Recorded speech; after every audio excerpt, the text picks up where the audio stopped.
आज ग्वाल वालों के साथ में भगवान मिट्टी के घर बनाकर के खेल रहे थे।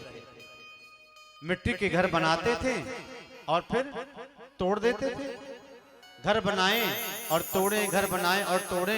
भगवान जब ये लीला कर रहे थे, चारों तरफ देखा कि मुझे कोई देख तो नहीं रहा है, तो मिट्टी का एक डेला लिया और मुख में पधरा लिया।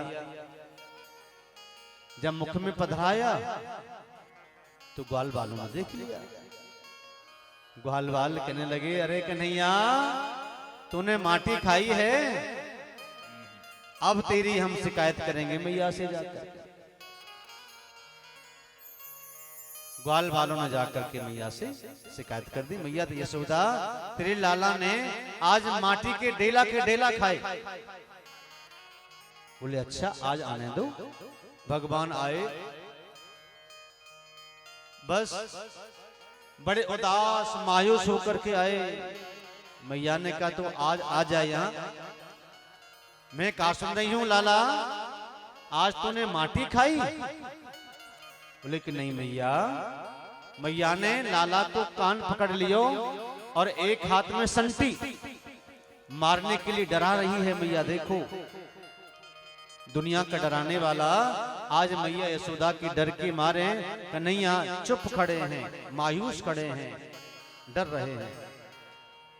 मैया ने कहा, इसने कहा कान पकड़ करके कि कस्मान मृद मदांत मातात्मना भवान बक्षितवान राह वदन्ति ताविका होते कुमारास्ते अग्रजो अप्ययम्। लाला तूने माटी खाई? लाला ने कहा मैया, तेरी सौगंध खा रहा हूं मैया, मैंने माटी नहीं खाई। मैया ने कहा, ग्वाल वाल ऐसे ही बोल रहे हैं? बोले कि मैया सुबह सुबह आज मेरे से झगड़ा हो गया था, इसलिए मुझे पिट पाने के लिए मेरी शिकायत कर रहे हैं। मैया ये झूठ बोल रहे हैं, मैंने मिट्टी नहीं खाई। तो लाला ने कहा मैया, अगर तुझे विश्वास नहीं है ना तो मेरे मुख में देख ले। अच्छा ठीक है, तो अपना मुंह खोल। भगवान ने अपना मुखमंडल खोल दिया। अब मैया देखती क्या है, भगवान ने अपनी माया को आदेश दे दिया कि मैया को एक बार बता दो कि वैष्णवी व्यतनौन मायां पुत्र स्नेहमयीं विभु। माया को आदेश दे दिया कि मेरी माँ को आज सब कुछ दिखा दीजिए।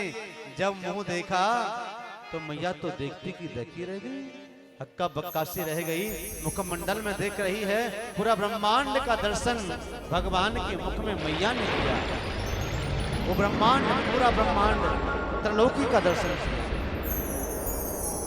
और वो दर्शन दिया कि मेरी माँ ये आज जान जाए कि मैं बालक नहीं हूं, मैं ब्रह्म हूं। ये माँ को जनाने का प्रयत्न किया। मुख में देखा कि पूरे वृंदावन धाम का, गौलोक का दर्शन किया।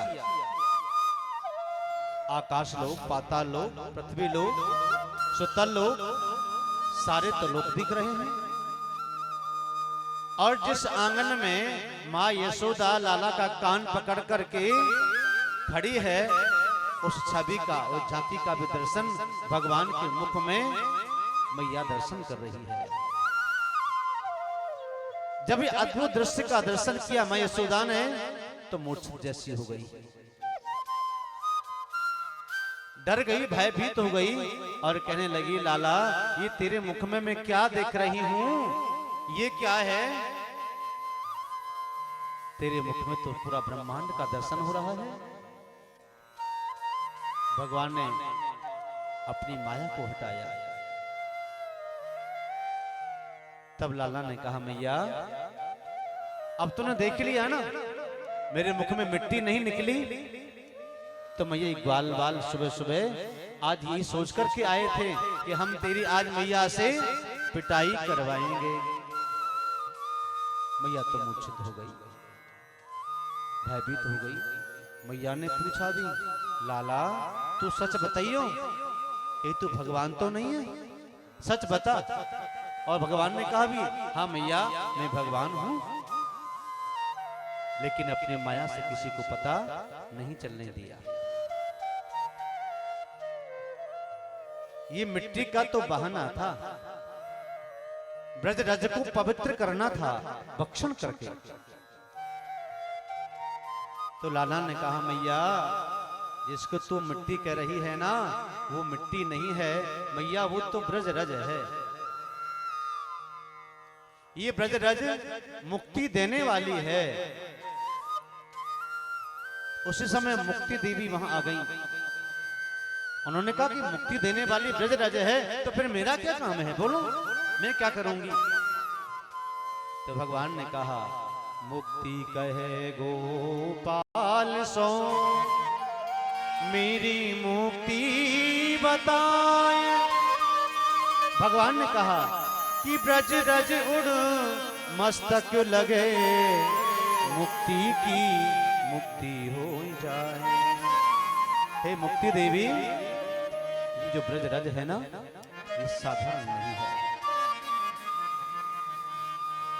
तू तो सबकी मुक्ति करेगी, लेकिन मुक्ति की भी मुक्ति करने वाली जो क्षमता है वो ब्रजराज में है। इसलिए ब्रजराज थोड़ा चख लिया करो। कभी ब्रज में जाओ ना, किसी कोने से मिट्टी लेकर के आना, वो ब्रजराज ले आना और ब्रजराज ला करके अपने घर में रख देना, ब्रजराज को अपने मस्तक पर धारण करना, मुक्ति सहज हो जाएगी। ये मुक्ति भी तरसती है। मुक्ति की भी मुक्ति करने वाली कोई वस्तु अगर है तो वो ब्रजराज है। इसलिए ब्रज में कहते हैं ब्रज रानी है वो। ब्रज रानी, राधा रानी और रज रानी, ये रज रानी है। बड़े बड़े महात्मा संत फकीर ब्रजमंडल के किसी भी कोने में जाकर के कुटिया बनाते हैं और वहां अपने पूरे शरीर पर मिट्टी ही लेपन करते हैं, वस्त्र नहीं पहनते, मिट्टी का लेपन करते हैं। क्यों? क्योंकि भगवान उस ब्रजराज में लेटे ना। जिसने ब्रजराज की महिमा नहीं जानी, उसने कुछ नहीं जाना। ब्रजराज की बड़ी महिमा है। सब्सक्राइब करें रामकृष्ण शास्त्री जी के YouTube चैनल को और हमारे वीडियोस को सबसे पहले देखने के लिए बेल आइकन को दबाना न भूलें।